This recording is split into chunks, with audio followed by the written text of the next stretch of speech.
आपण आजच्या संदेशाकडे वळूया। आजचा जो संदेश आहे त्याचं शीर्षक आहे waste no more time for people who do not want to change. मराठीत त्याचं शीर्षक असं आहे, ज्या लोकांना सुधारण्याची इच्छा नाही त्यावर तुमचा वेळ वाया घालू नका। त्यापूर्वी आपण काही वचनं वाचूया। मी आपणासाठी वचनं वाचतो।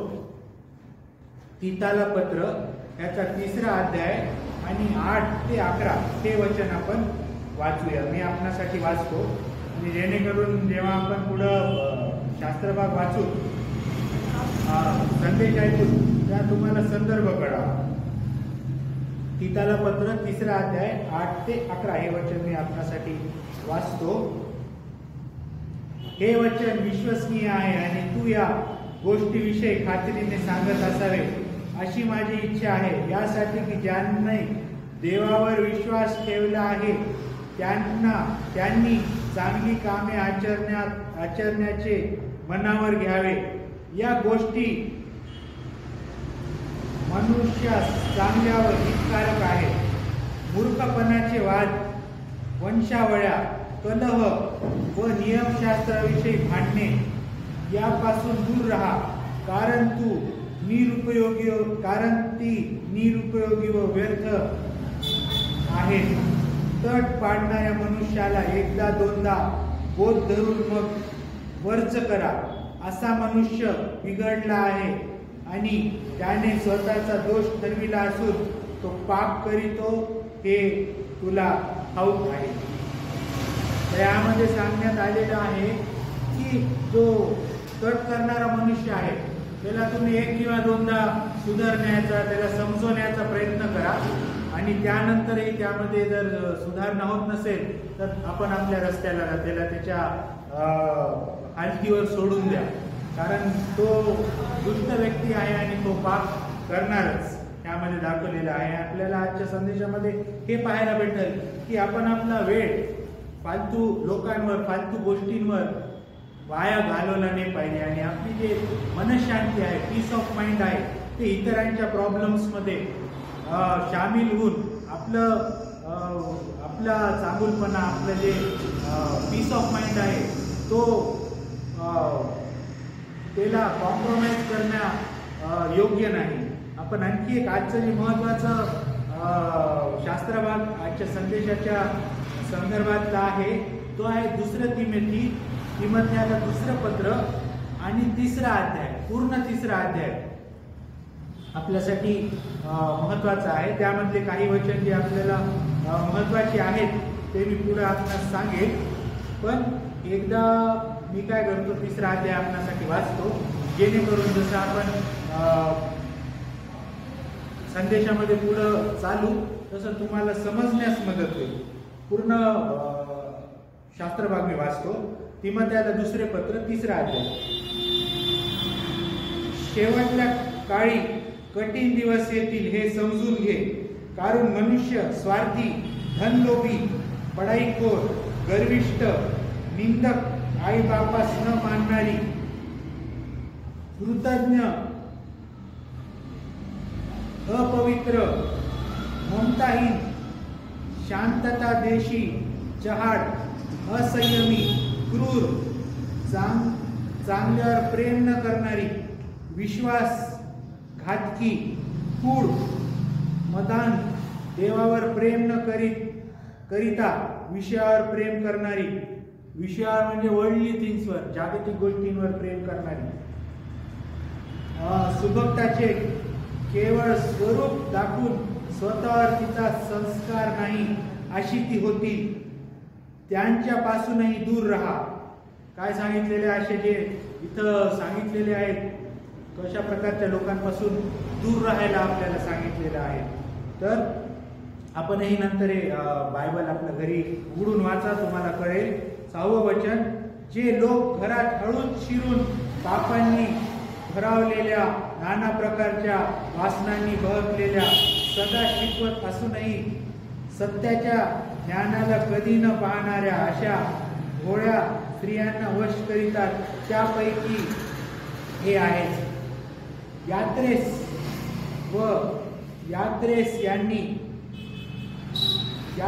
व यांत्रेस यांनी जे मोशाला अडविले, हे दोघं जादूटोणा करणारे 8व्या वचनामध्ये हे जे दोन उल्लेख इथं दिलेला आहे, जॅनेस आणि जॅम्ब्रेस इंग्लिशमध्ये यांचं नाव आहे, हे बायबलमध्ये उल्लेख आलेले पहिले जादूटोणा करणारे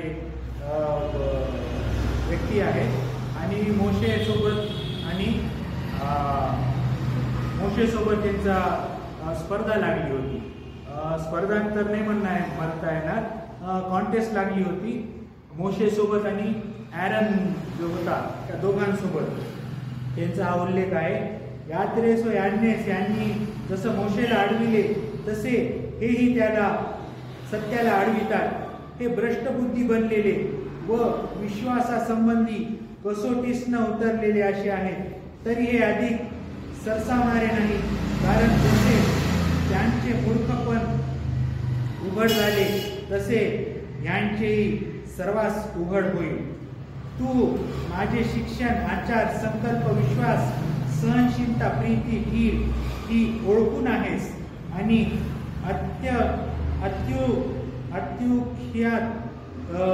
इक्युन्यात व लुस्त्रान जी संकटे मजवर आली ती सोसण्यात व माझा जो छळ झाला तो सहन करण्यात मला अनुसरलास.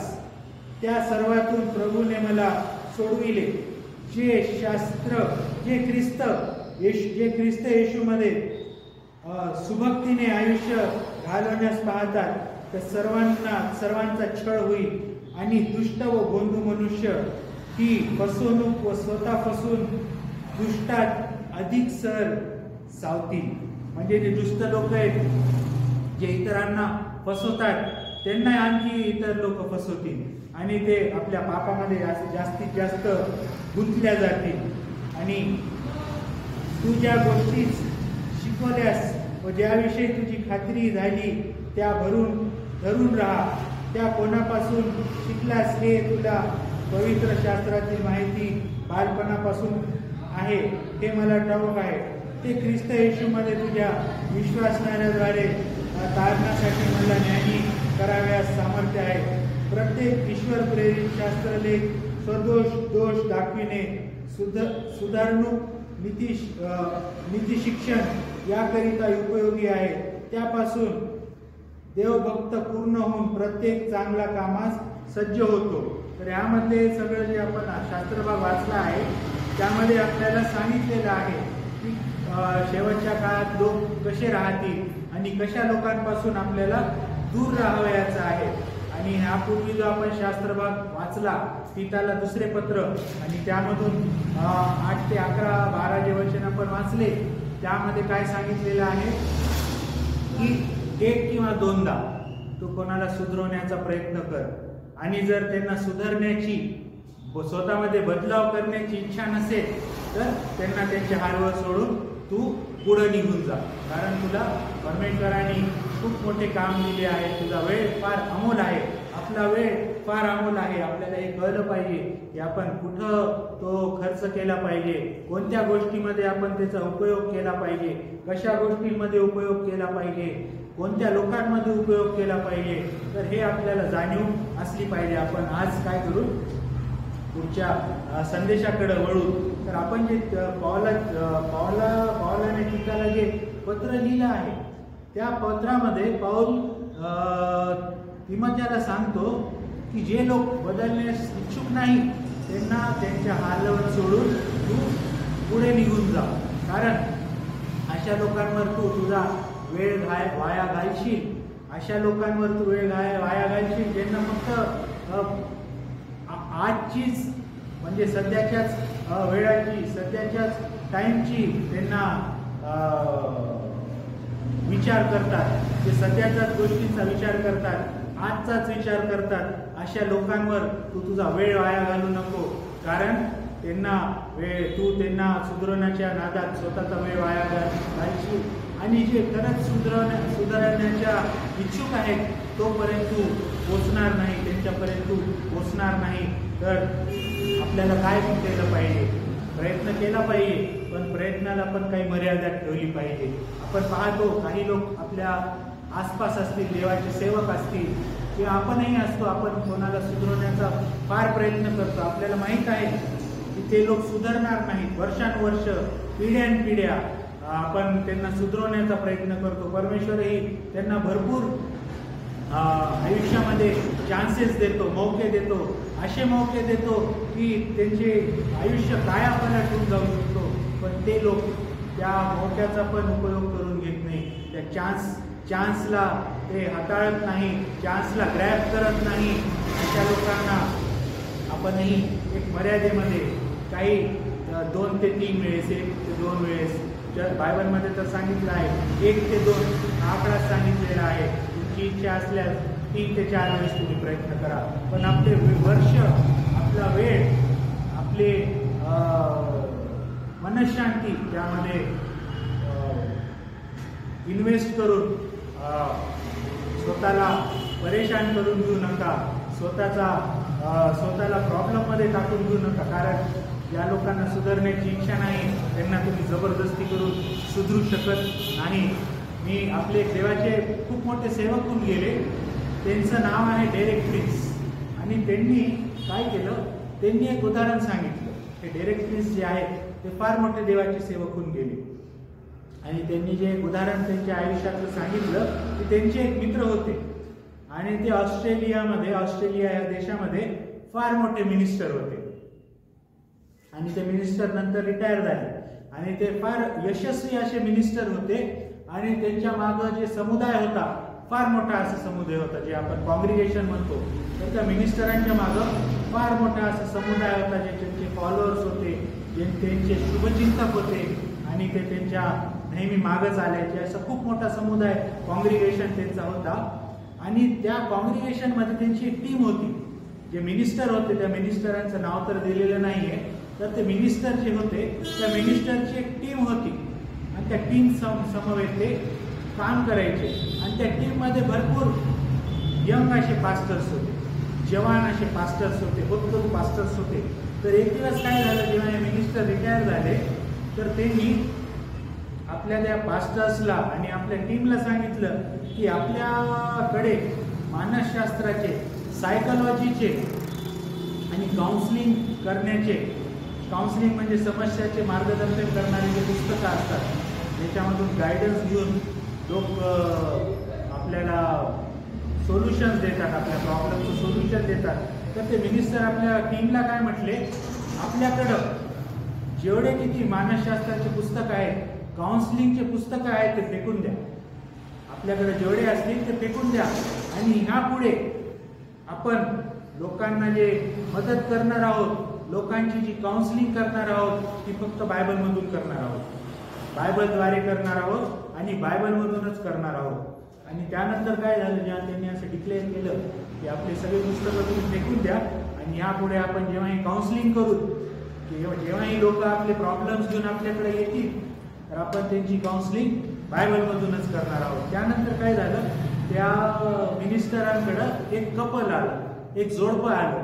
ते जोडपं त्या मिनिस्टरांकडे भरपूर वर्षापासून येत होतं. हे नवीन जोडपं त्यांना अनोळखी असे नव्हते. भरपूर वर्षापासून हे जोडपं त्या मिनिस्टरांकडे काउन्सिलिंगसाठी येत होतं. आणि त्यांचा प्रॉब्लेम होता लग्नामध्ये, त्यांच्या लग्नामध्ये काहीतरी प्रॉब्लेम होता आणि त्या लग्नाच्या प्रॉब्लेम रिलेटेड ते त्या मिनिस्टरकडे काउन्सिलिंगसाठी यायचे की आम्हाला आमच्या जो प्रॉब्लेम चालू आहे आमच्या लग्नामध्ये त्याच्यामध्ये आम्हाला काहीतरी सोल्युशन तुम्ही काढून द्या. तर मिनिस्टर जेव्हा हे लोक त्या मिनिस्टरकडे परत आले तर मिनिस्टर साहेब त्यांना काय म्हणतात की मी आता तुम्हाला मदत करणार नाही, मी तुम्हाला आता काउन्सिलिंग करणार नाही, कारण तुम्ही देवाची आज्ञा पाळत नाही.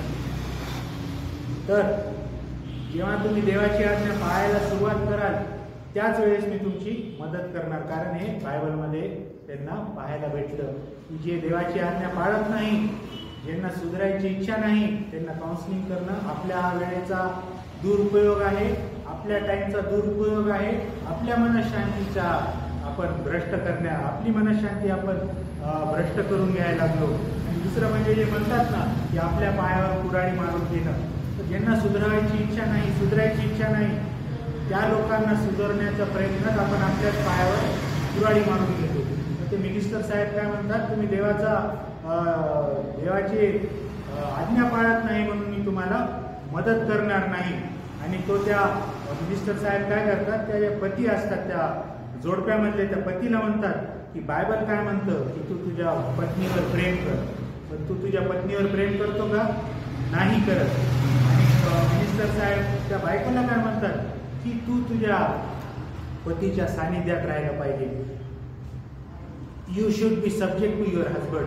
तू तुझ्या पतीच्या सानिध्यात राहायला पाहिजे, पण तू तुझ्या पतीच्या सानिध्यात राहतीस का? नाही राहत.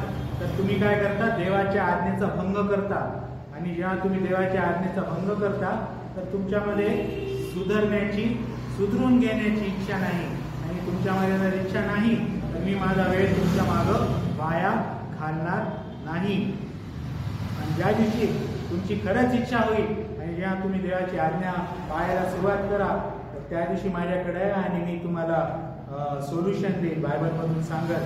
त्या दिवशी तोपर्यंत माझ्याकडे येऊ नका, कारण माझ्याकडे आता वेळ नाही. आणि त्यांना चालतं व्हायला सांगितलं, कारण कित्येक वर्षापासून ते काउन्सिलिंग करत होते. जे मोठमोठे सायकोलॉजिस्ट झाले, मोठमोठे फिलॉसॉफर्स झाले, मानसशास्त्राच्या पुस्तकातून त्यांचं काउन्सिलिंग करायचा प्रयत्न केला, पण किती वर्ष गेले तरी त्यांचं काही त्यामध्ये सोल्युशन निघत नव्हतं. पण मिनिस्टर साहेबांना नंतर कळून चुकलं की देवाची आज्ञा पाळत नाही म्हणून यांच्यामध्ये काही बदल घडूनच येऊ शकत नाही. आणखी एक जे डेरेक प्रीस बद्दल मी सांगत होतो,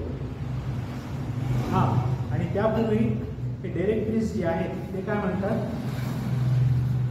असं जेव्हा माझ्या मिनिस्टर साहेबांनी असं केलं त्यानंतर मी पण माझ्या आयुष्यात ते अंमलात आलं. म्हणजे मी ती प्रॅक्टिस करायचो. आणि असं केल्याने मी माझा खूप सारा वेळ, खूप सारे घंटे, खूप सारे माझ्या आयुष्यातले दिवस, खूप सारे वर्ष मी वाचवले. कसे वाचवले की म्हणजे ज्या लोकांना गरज नाही त्या लोकांच्या मागं माझा वेळ घालून मी माझा वेळ वाचवलेला आहे. आणि तो वेळ मी इतर जागी उपयोग केला. आणि त्या वेळेचा उपयोग जेव्हा मी केला त्याच्यामधून खूप काही चांगल्या गोष्टी माझ्या हातून घडल्या, इतरांसाठी घडल्या. ज्यांची इच्छा होती बदलण्याची त्यांच्यासाठी घडून आल्या, ज्यांची इच्छा नव्हती त्यांच्यासाठी मी माझा वेळ घालणं सोडून दिलं. आणि ते डेरेक प्रीस जे पाळक साहेब होते त्यांनी काय सांगितलं की माझ्याकडं भरपूर लोक यायचे का, तर डिलिव्हरन्ससाठी. डिलिव्हरन्स म्हणजे सुटका, मुक्तता. जे झपाटलेले लोक असतात, आत्म्याने ग्रस्त लोक असतात, तर ते आत्मग्रसित लोक, झपाटलेले लोक डेरेक प्रीस पास्टरांकडे यायचे प्रार्थना करून घ्यायला. आणि जेव्हा पास्टर साहेब त्यासाठी प्रार्थना करायचे तर प्रार्थना करत असताना त्यांची जी फॅमिली आहे ते पास्टर साहेबांना भरपूर प्रश्न विचारायचे. तुम्ही असं का करता, तुम्ही तसं का करता, तुम्ही असं करू नका, तुम्ही तसं करू नका. तर पाळक साहेबांनी काय केलं की डिलिव्हरन्स जे आहे ते डेस्परेट लोकांसाठी आहे. डेस्परेट म्हणजे हताश झालेल्या लोकांसाठी आहे. आणि तुम्ही हताश नाही. जेव्हा तुम्ही खरंच हताश व्हाल त्या दिवशी तुम्ही माझ्याकडे या, तोपर्यंत येऊ नका. आणि असं करून पाळक साहेबांनी त्या लोकांनाही तिथून चालतं गेलं. कारण ते लोक पाळक साहेबाला प्रश्न विचारायचे. पाळक साहेब जे ज्या प्रकारे त्यांच्या पद्धतीने प्रार्थना करून बरं करायचा प्रयत्न करायचे, त्यांच्यामध्ये ते प्रश्न उद्भवायचे, त्यांना प्रश्न करायचे. तर पास्टरांना काय वाटलं की ह्यांना थिओलॉजिकल प्रॉब्लेम आहे, बायबलच्या वागणुकीवर ह्यांना प्रॉब्लेम आहे, बायबलद्वारे चालण्याच्या वाटचालीवर यांना प्रॉब्लेम आहे. तर अशा लोकांवर मी माझा वेळ वाया घालणार नाही. आणि ज्या दिवशी तुम्हाला खरंच तुमच्या प्रॉब्लेमपासून निजात पाहिजे असेल, तुम्हाला तुमच्या तुमच्या झपाटलेले जे लोक आहेत त्यांना खरंच डिलिव्हरन्स पाहिजे असेल, तर ज्या दिवशी तुम्ही खरंच हताश व्हाल त्या दिवशी माझ्याकडे या आणि मी तुम्हाला त्यामधून सुटका करून देईन किंवा मी तुम्हाला मदत करेन. पाळक साहेब काय म्हणतात की जेव्हा मी तिमोथेला दुसरे पत्र वाचतो, तिमोथेला दुसरे पत्र त्यामधलं 3रा अध्याय जेव्हा मी वाचतो तर तेव्हा मला हे कळून येतं की पाऊल तिमोथेला काय म्हणतो की त्यांना एकटं सोड. कोणाला एकटं सोड, ज्यांना सुधारण्याची इच्छा नाही त्यांना एकटं सोडून तू पुढे निघून जा आणि स्वतःचा वेळ वाया घालू नको. ज्याचा बदलण्याची इच्छा नाही. आणि एक गोष्ट, खूप सुंदर गोष्ट अशी इंग्रजीमध्ये जेव्हा आपण वाचतो तर ती इंग्रजीमध्ये वाचताना त्याचा जो अर्थ निघतो, त्या सेंटेन्सचा जो अर्थ निघतो तो खूप पॉवरफुल आहे आणि खूप सुंदर असा आहे. त्याला मी मराठीत ट्रान्सलेट करायचा प्रयत्न करेन, पण जो मिनिंग इंग्लिश या शब्दामध्ये त्याचा निघतो मला नाही वाटतं की मी मराठीत थोड्या चांगल्या प्रकारे तो ट्रान्सलेट करू शकत. तर इंग्लिशमध्ये मी वाचतो, if a person is willing to change God will go to endless lengths to help him. तर त्याचा अर्थ असा आहे की एखाद्या व्यक्तीला जर आपल्या आयुष्यामध्ये बदलाव करून घेण्याची इच्छा असेल तर परमेश्वर त्याच्या आयुष्यामध्ये बदलाव घडवण्यासाठी एंडलेस म्हणजे ज्याला काही सीमा नाही, सीमा नसलेल्या एंडलेस लेन्स म्हणजे कोणत्याही थराला जाऊन परमेश्वर त्याच्या आयुष्यामध्ये त्याला मदत पुरवू शकतो, त्याला मदत पाठवू शकतो. केव्हा? या त्या व्यक्तीची स्वतःची इच्छा असणार. इंग्लिशमध्ये खूपच सुंदर अर्थ आहे त्याचा. मी परत एकदा वाचतो, if a person is willing to change God will go to endless lengths to help him.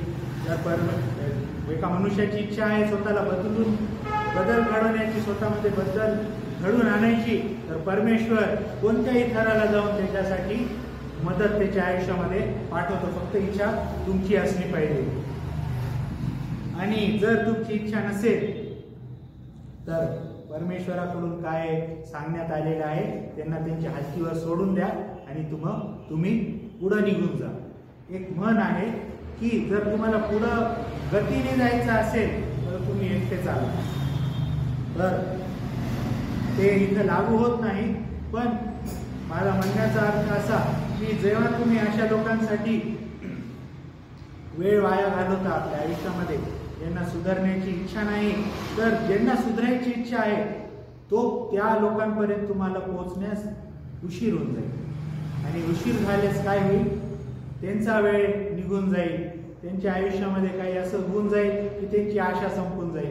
तर लोकांची आशा संपण्याच्या आधी, आपली मनशांती आपण बिघडवण्याच्या आधी अशा लोकांपासून तुम्ही दूर निघून जा. प्रयत्न करा, एकदा करा, दोनदा करा, पण लिमिट ठेवा.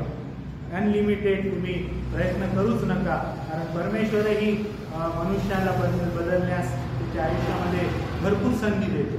पण जेव्हा त्याला इच्छा नसती बदलण्याची तर परमेश्वरही म्हणतो की लिव्ह देम टू देमसेल्फ आणि वी मस्ट गो ऑन. आपण चालते राहा, वी मस्ट गो ऑन, आपण पुढं चालत राहा, त्यांना त्यांच्या जागी पडू द्या. तर आपण ह्या संदर्भातलं एक वचन वाचूया की दुसरे तिमोथेला दुसरे पत्र आणि 3ऱ्या अध्यायामध्ये आपल्याला असं कळतं, जेव्हा आपण अध्याय पूर्ण वाचतो त्यामध्ये जॅनेस आणि जेम्ब्रेस तर 2 जादूटोणा करणाऱ्या व्यक्तींचा संदर्भ आहे, उल्लेख आहे. तर ह्यामध्ये आपल्याला या अध्यायामध्ये असं कळतं की 8वं वचन आपण वाचू त्या संदर्भात समजण्याचं.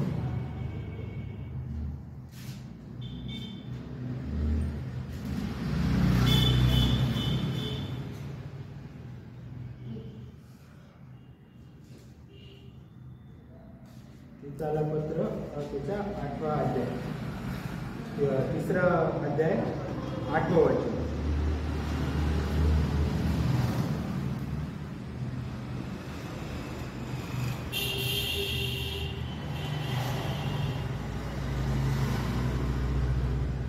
जॅनेस आणि जेम्ब्रेस यांनी जसे मोशेला अडविले तसे हेही सत्याला अडवितात. हे भ्रष्टबुद्धी बनलेले व विश्वासासंबंधाने कसोटीस न उतरलेले असे आहेत. तर जॅनेस आणि जेम्ब्रेस जे आहेत त्यांनी मोशेला काय केलं होतं? अडविले होते. आणि मोशेला अडविले म्हणजे सत्याला त्यांनी अडवलं. आणि हे 2 जे व्यक्ती आहेत ते जादूगार होते आणि त्यांची मोजेस आणि ॲरन जे आहेत त्यांच्यासोबत एक कॉन्टेस्ट झाली होती आणि हे चेटकी होत्या, विचेस होत्या, चेटकिनी होत्या ह्या, आणि त्यांचा जे करार झाला होता. आणि हे जे मॅजिशियन्स आहेत हे इजिप्त या देशातून आले होते. याचा संदर्भ आपल्याला निर्गमच्या 4थ्या अध्यायामध्ये पाहायला भेटतो. तुम्हाला जर ह्या संदर्भात अजून जाणून घ्यायचं असेल, जेनेस, जेमरेस आणि मोशेच्या संदर्भातलं जे मी हे उदाहरण ह्यामध्ये आपण पाहतो, त्यामध्ये वचन जे आहे त्याच्या संदर्भात आणखी तुम्हाला जर जाणून घ्यायचं असेल तर तुम्ही निर्गम ह्याचा 4था अध्याय वाचू शकता. त्यामध्ये तुम्हाला ही सर्व गोष्ट काय आहे, हा रेफरन्स काय आहे हे तुम्हाला त्यामध्ये कळेल. आणि माणसामध्ये,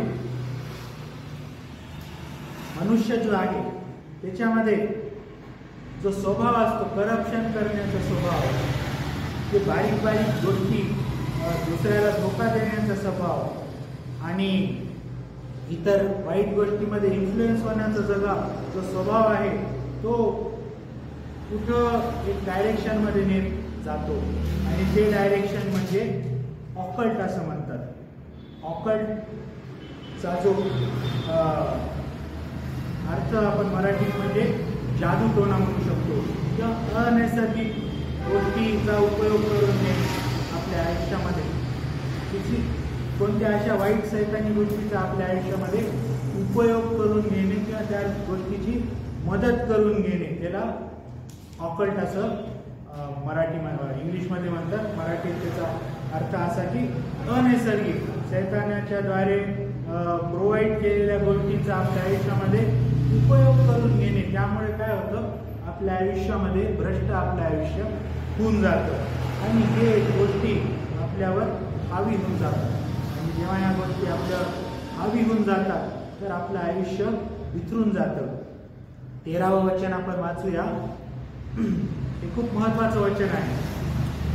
पौलाचे तिमोथेला दुसरे पत्र 3रा अध्याय आणि 13वं वचन आपण उघडलं असेल तर आपण वाचा. आणि दुष्ट व भोळी माणसे ही दुसऱ्याच फसून व स्वतःच फसून दुष्टपणात अधिक सरसावतात. जे लोक इतरांना फसवतात त्यांनाही कोणीतरी येऊन फसवतं. काय दिलेलं इंग्रजीमध्ये वाचतो, इंग्रजीमध्ये खूप चांगला त्याचा इझी असा अर्थ आहे, समजण्यास आपल्याला मदत होती. 13वं वचन, but evil men and seducers shall wax worse and worse, deceiving and Bing डिसिव्ड. म्हणजे जे दुसऱ्यांना फसवणारे लोक असतात त्यांनाही कोणीतरी येऊन फसवून जातं. म्हणजे तुम्ही जर कोणाला फसवत असाल तर तुम्ही असं समजू नका की तुम्ही आम्हाला कोणी फसवू शकत नाही. जे इतरांना फसवतं कोणीतरी येऊन त्यांनाही फसवून जातं. हे वचन याच्यामध्ये दाखवलेलं आहे. मराठीत मी परत एकदा आपल्यासाठी वाचतो. आणि दुष्ट व भोंदू मनुष्य ही फसवून व स्वतः फसून दुष्टात अधिक सर सावतील. तर एवढं लक्षात ठेवा, जर तुम्ही कोणाचा फसवणूक करत असाल तर तुम्हाला हे कोणीतरी येऊन फसून जाईल आणि हे तुमच्या आयुष्यात ही सायकल चालूच राहील आणि काय होईल, तुमचं आयुष्य आणखी कठीण होऊन जाईल. आणि एक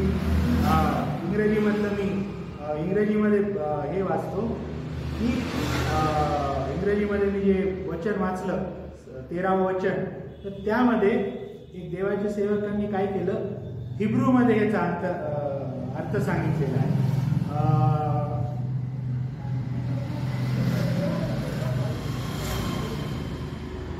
भोंदू मनुष्य, मराठीत तिथं जो शब्द आहे भोंदू मनुष्य, इंग्रजीमध्ये सिड्युसर्स असा तिथं शब्द आहे किंवा मग इम्पोस्टर्स असा शब्द दिलेला आहे. तर ग्रीक भाषेमध्ये इम्पोस्टर या शब्दाचा अर्थ होतो एन्चॅन्टर्स आणि एन्चॅन्टर्सचा अर्थ मराठीमध्ये होतो मंत्रमुग्ध करणारे. तर आपल्या आयुष्यामध्ये आपण भरपूर लोकांना पाहतो की असे मंत्रमुग्ध करणारे व्यक्तिमत्व कोणाचं असतं. त्यामुळे जे लोक अशा वाईट गोष्टींमध्ये असतात, जादूटोण्यामध्ये असतात, ऑकल्टमध्ये असतात, त्या लोकांचं काय असतं, ते इतरांना मंत्रमुक्त करतात, त्यांच्या इतरांवर मंत्र बोलण्याचा प्रयत्न करतात, मंत्र फुकण्याचा प्रयत्न करतात. तर अशा लोकांना काय होईल, अशा लोकांचं काय होईल इथं दिलेलं आहे. अधिक सरसावती, इंग्लिशमध्ये वर्स अँड वर्स, रिसिव्हिंग अँड बीइंग रिसिव्ड.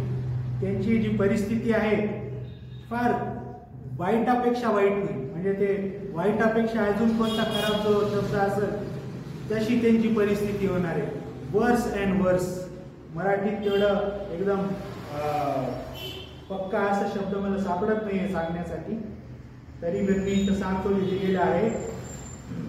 अधिक सरसावती, तू ज्या गोष्टी शिकल्यास व ज्यांच्याविषयी तुझी खात्री झाली आहे त्यांना धरून राहा. तर यामध्ये वर्स आणि वर्स तुमचे सिच्युएशन होत जाईल. आणि आणखी वेगळ्या शब्दामध्ये जर सांगायचं असेल की जे दुसऱ्यांवर मंत्र फुकतात किंवा जे दुसऱ्यांचं वाईट इच्छतात किंवा मग ज्यांना सुधारण्याची इच्छा नाही आणि जे दुसऱ्यांचं वाईट इच्छतात त्या ऑकल्ट प्रॅक्टिसेस करतात, जादू टोण्यामध्ये जे सुपरनॅचरल गोष्टी आहेत, ते परमेश्वराकडून गोष्टी नाहीत, अशा गोष्टींचा उपयोग करून आयुष्यामध्ये पुढे जाण्याचा प्रयत्न करतात, त्यांचे आयुष्य कठीण आणि कठीण, वर्स आणि वर्स होत जाईल आणि त्यांना पीडा त्यांच्यावर येत जाईल. आणि देवाचे सेवक ज्यांच्याबद्दलचे आपण उदाहरण आता पाहिले की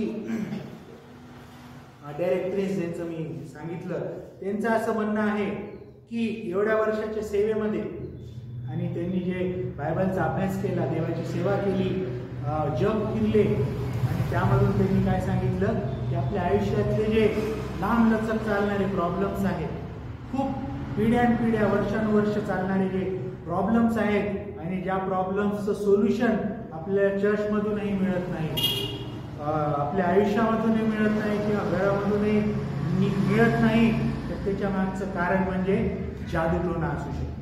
आणि जोपर्यंत तुम्ही त्याच्या बुडाला जाणार नाही, ते जे प्रॉब्लेम्स आहेत त्या प्रॉब्लेम्सच्या बुडापर्यंत, रूट्सपर्यंत जाणार नाही, तोपर्यंत तुमचा तो प्रॉब्लेम कधीच संपणार नाही. त्या प्रॉब्लेमचा एंड तुमच्या आयुष्यामधून कधीच होणार नाही. तर तुम्ही काय केलं पाहिजे, तुझे पिढ्यानपिढ्या चाललेले, लांब लचक चाललेले, वर्षानुवर्ष चाललेले प्रॉब्लेम्स आहेत, कुठं ना कुठं त्याच्या मागं ऑकल्ट प्रॅक्टिसेस आहेत, वाईट लोक त्यामध्ये सामील आहेत.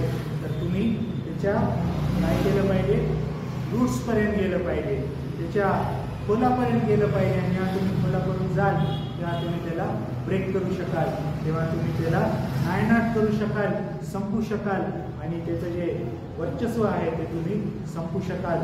तर आता जे आपण संदेश पाहिला, संदेश असा आहे की आपला वेळ आपण वाया घालवू नका.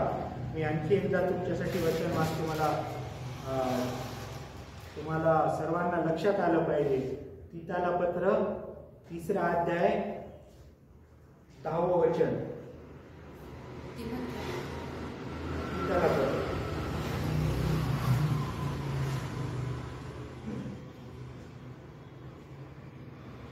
मूर्खपणाचे वाद, वंशावळ्या, कलह व नियमशास्त्राविषयी भांडणे यापासून दूर राहा, कारण ती निरुपयोगी व काय आहे, व्यर्थ आहे.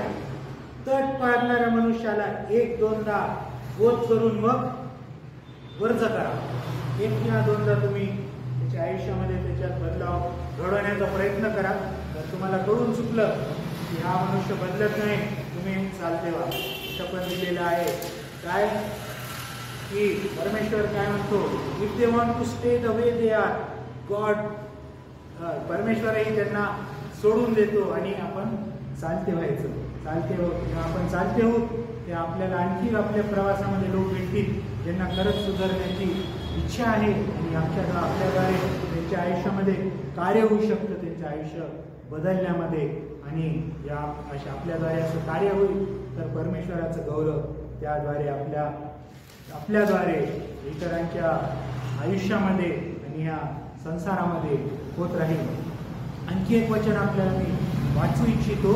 लूक त्याचा 9वा अध्याय आणि 5वं वचन. हे पण फार महत्वाचं वचन आहे. आपण संदेशाच्या शेवटला पोहोचलो आहोत. तर लुकाचा 9वा अध्याय आणि 5वं वचन. इंग्लिशमध्येही वाचूत आपण आणि मराठीतही वाचूत.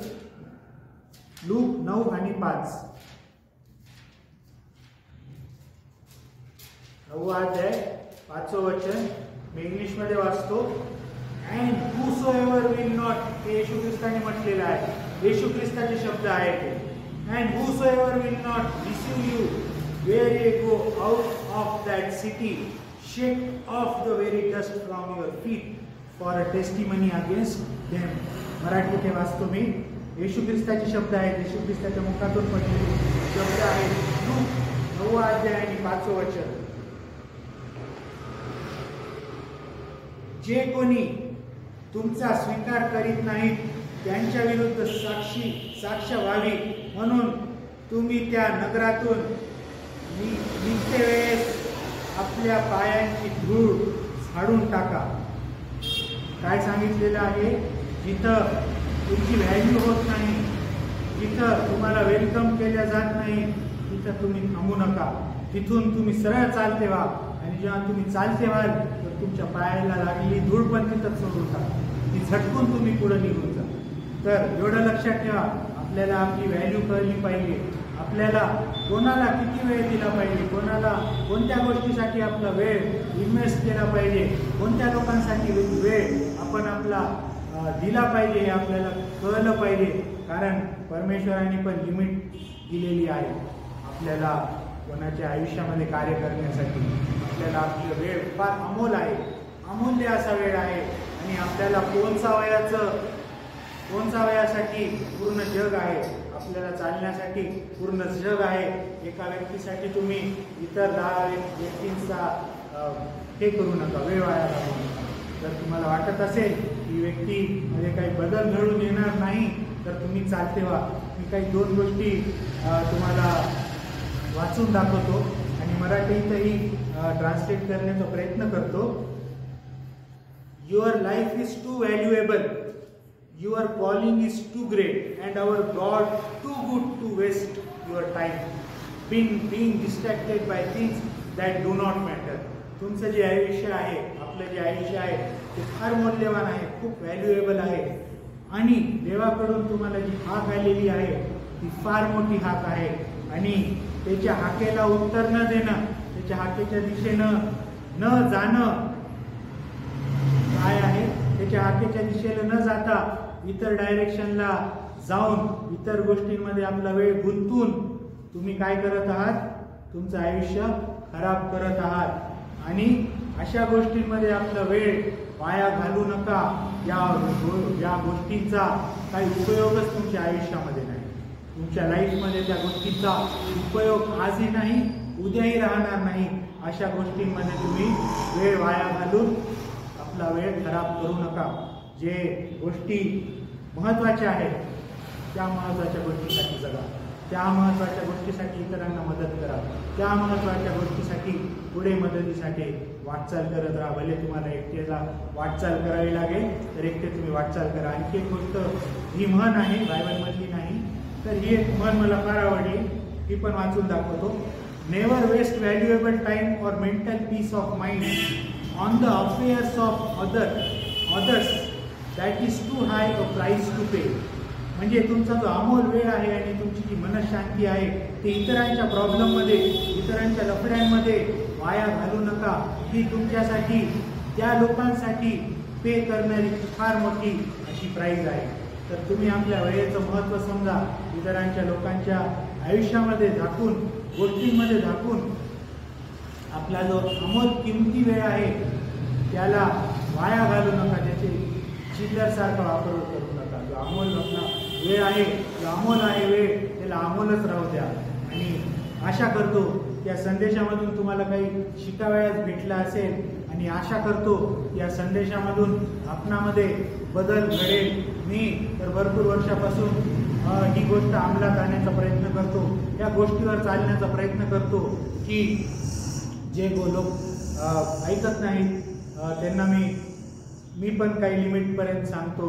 आणि जेव्हा मी हा संदेश म्हणजे बायबलमधून हे मला कळण्यापूर्वीपासून त्या आयुष्यामध्ये मी अंमलात आणतो.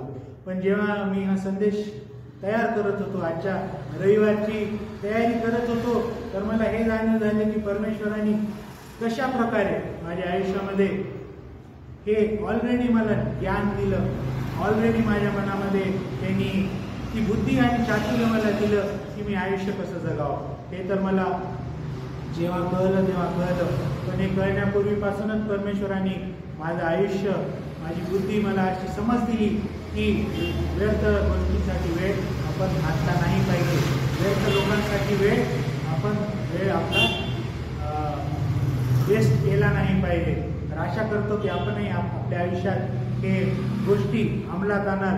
आणि मी सर्वांना जे कोणी हे मेसेज संदेश वाचत असेल, पाहत असेल, त्यांना विनंती करतो की त्या सर्वांनी एकदा जरूर गीताला पत्र 3 अध्याय 8 ते 11 हे वचन वाचा आणि तिमोथेला 2 पत्र त्याचं 3 अध्याय पूर्ण वाचा. पहिले 5 वचन महत्त्वाचे आहेत.